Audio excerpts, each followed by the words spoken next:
پہلی بات تو یہ ہے کہ یہ جو نگران حکومت تھی نا، یہ نگران حکومت نہیں تھی، یہ زیر نگرانی حکومت تھی، اور جو لوگ نگرانی کر رہے تھے، اب بات یہ ہے کہ انہوں نے جس طرح سے الیکشن میں جو ہے وہ لوگوں کو ادھر سے ادھر کیا ہے، وہ تو اتنا بڑا سچ ہے کہ ہر گلی میں، ہر محلے میں، ہر کسی کے پاس ہے کہ جی یہ سارا کچھ ہوا ہے۔ تو اب اس کے بعد پھر یہ کہنا کہ جی بس ٹھیک ہے جی، جو ووٹنگ ہوئی ہے صبح سے لے کے 6 بجے تک وہ ٹھیک ہے اور لہذا سب کچھ ٹھیک ہے۔ معاملہ یہ ہے کہ باقاعدہ جو ہے ہمارے جو اپوننٹ کینڈیڈیٹ سے ان کے ساتھ میٹنگز ہوتی تھیں، باقاعدہ ان کو لوگ نہ جو ہے وہ ان کو پن پوائنٹ ہوتے تھے، جو لوگ ہمارے ساتھ ایکٹیولی کام کر رہے تھے ان کو باقاعدہ ٹیلی فون جاتے تھے، کوئی ٹیلی فون پہ سمجھ گیا ٹھیک ہے، ورنہ پھر لوگوں کو تھریٹ بھی کیا جاتا تھا، لوگوں کو لالچ بھی دیا جاتا تھا۔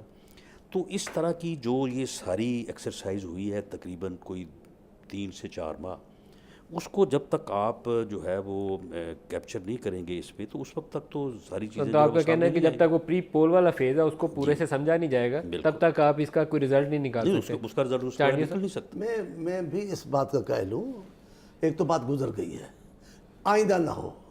جب تک ہمارے لوگوں کا انتخاب پہ اعتماد نہیں بیٹھے گا تب تک یہ ملک ٹھیک نہیں ہوگا۔ ہر انتخابات کے بعد یہ ہونا، اب ٹھیک ہے میں سمجھتا ہوں وقت کے ساتھ بہت ساری باتیں نہیں بھی ہو رہی، اب الیکشن کمیشن نے کہا وہ سسٹم جو ہے وہ بیکار ہو گیا، نادرا نے کہا وہ بیکار نہیں ہوا۔ اب 2 بہت بڑے ادارے ہیں، آپ دیکھیں اس ملک کی تباہی چانجو صاحب آپ کو 2013 کا الیکشن یاد ہے؟ یو این ڈی پی والوں نے وہ کمپیوٹر سسٹم بنایا تھا، اب یہ اس کو آر ٹی ایس کہتے ہیں، اس وقت کچھ اور کہتے تھے، وہ بھی کوئی ٹی ایس ہی تھا some thing, result transmission system ہے، اس وقت کچھ اور تھا، تو وہ اس وقت بھی رات کو بند ہو گیا تھا۔ یہ مسٹری سالو کرنی پڑے گی کسی کو کہ یہ کیوں بند ہوتا ہے رات 12 بند بجے؟ اس لیے ہوا، دیکھیں میں آپ کو بتاتا ہوں، اس وقت کے چیف الیکشن کمشنر نے بھی کہا، اس نے اعتراف کیا کہ الیکشن اچھے نہیں ہوئے، وہ شرمندہ ہو گئے، بہت کمال کے آدمی وہ تھے، تو فخر الدین جی ابراہیم صاحب بڑے بھلے کمال کے آدمی تھے نا، قبول کیا۔ ابھی بھی یہی صورتحال ہے، نہ کرے تو قبول نہ کرے، لیکن سچی بات تو یہ ہے نادرا نے تردید کر دی۔ اب 2 بڑے اداروں کا اس انداز سے ٹکراؤ کیا ملک کے جمہوری مستقبل کے لیے اچھا ہے؟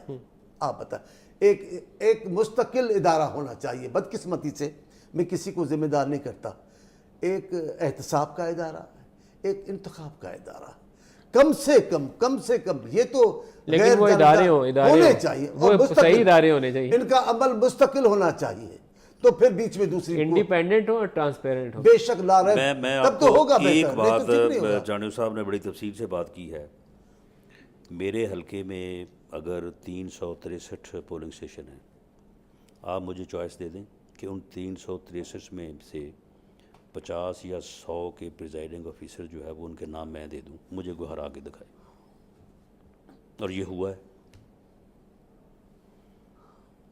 ہے۔ تو وہ کس نے پریزائڈنگ آفیسر کی تعیناتی کی؟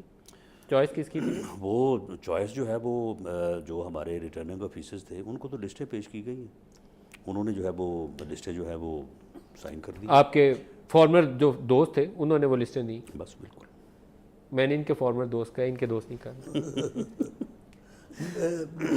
میرا